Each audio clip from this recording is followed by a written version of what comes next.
আল্লাহ রাসূল ৩ নাম্বার যে কথাটা বলেছিলেন, ৩ নাম্বার কথা হচ্ছে ওয়ালা ফাতাহা আব্দুন বাবা মাসআলাতিন, কোনো ব্যক্তি যদি ভিক্ষার দরজা খুলে, অর্থাৎ ভিক্ষা করা শুরু করে ইল্লা ফাতাহাল্লাহু আলাইহি বাবাল ফাকরি, আল্লাহ তাআলা তার অভাবের দরজা খুলে দেয়। নাউজুবিল্লাহ। তাহলে ভিক্ষা করা যাবে না। আমাদের সমাজে এখন রাস্তাঘাটে বহু মানুষ এমন রয়ে গেছে যারা সুস্থ সবল, এই লোকগুলো এখন ভিক্ষা করে। ভিক্ষার কোনো শ্রেণী নাই। এরা সাধারণ পোশাক পরেও ভিক্ষা করে, এরা টুপিদারি লাগাইও ভিক্ষা করে। বিশেষভাবে এই দ্বিতীয় শ্রেণীটা বেশি, কারণ টুপি দাড়ি পাঞ্জাবির প্রতি মানুষের একটা আগ্রহ থাকে, দুর্বলতা কাজ করে। এই সুযোগটা এই মূর্খ লোকগুলো, এই জালেমগুলো কাজে লাগাইয়া মসজিদ এবং মাদ্রাসার বদনাম করে। আপনি গাড়িতে দেখবেন সে টুপি পাঞ্জাবি এসব লাগিয়ে ভিক্ষা করতেছে, অথচ আপনি ওই মাদ্রাসা এবং মসজিদের হদিস পাবেন না। আমার জানা মতে কোন সুস্থ লোক মাদ্রাসা মসজিদের এমন কোন কেউ নাই, কমিটির লোকদের মধ্যে এমন কেউ নাই যে আপনাকে স্লিপ ধরাই দিবে আর রাস্তায় রাস্তায় ঘুরে ঘুরে কালেকশনের জন্য। কেন? মসজিদ চালানোর জন্য কমিটিরা যথেষ্ট না? ওই এলাকার মহল্লা বাইরে যথেষ্ট না? সুতরাং বাহির থেকে কোনো কালেকশন করবে? একটা মাদ্রাসা, এখনকার সময়ে কোনো মাদ্রাসা আপনি দেখবেন না যদি কোনো বাটপার না হয়ে থাকে, কোনো সুস্থ লোক কেউ আপনাকে ধরে কালেকশনে পাঠাবে না। যারা করবে ওরা ধান্দাবাজ, ওদেরকে ধরবেন, চাপড়ে ধরেন।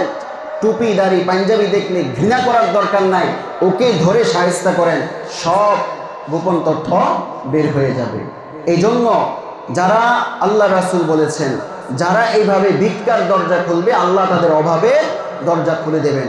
প্রকৃত যারা অধিকার আছে, হকদার আছে, তাদের দান পাওয়ার, তারা তো অবশ্যই, অনেক লোক এমন আছে তারা চায় না, কিন্তু আমরা জানি তারা অভাবগ্রস্ত, তাদেরকে আমরা অনেকেই এমন আছি তাদের কাছে পৌঁছে দিয়ে আসি।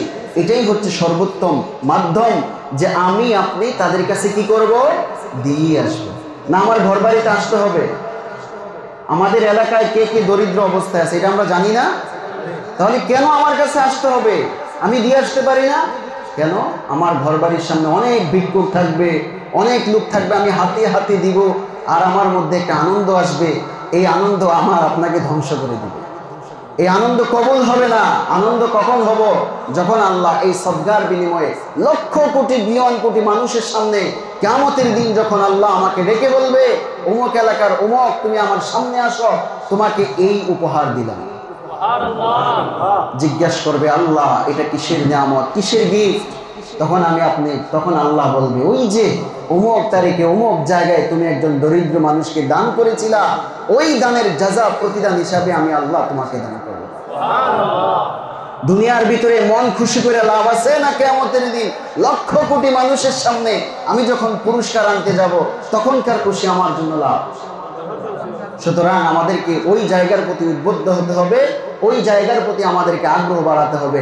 আল্লাহ রাসূল এই 3টা কথা বলার পর 1 নাম্বার কি বলেছেন? সদকা করলে কখনো সম্পদ কমে না। 2 নাম্বার, কোনো ব্যক্তি যদি মাজলুম হয় আর সে যদি সবর করে, আল্লাহ তার মর্যাদা বাড়ায়া দেন। 3 নাম্বার, ভিক্ষা করব না। কি করব না? ভিক্ষা করব না। ভিক্ষা করলে কি হয়?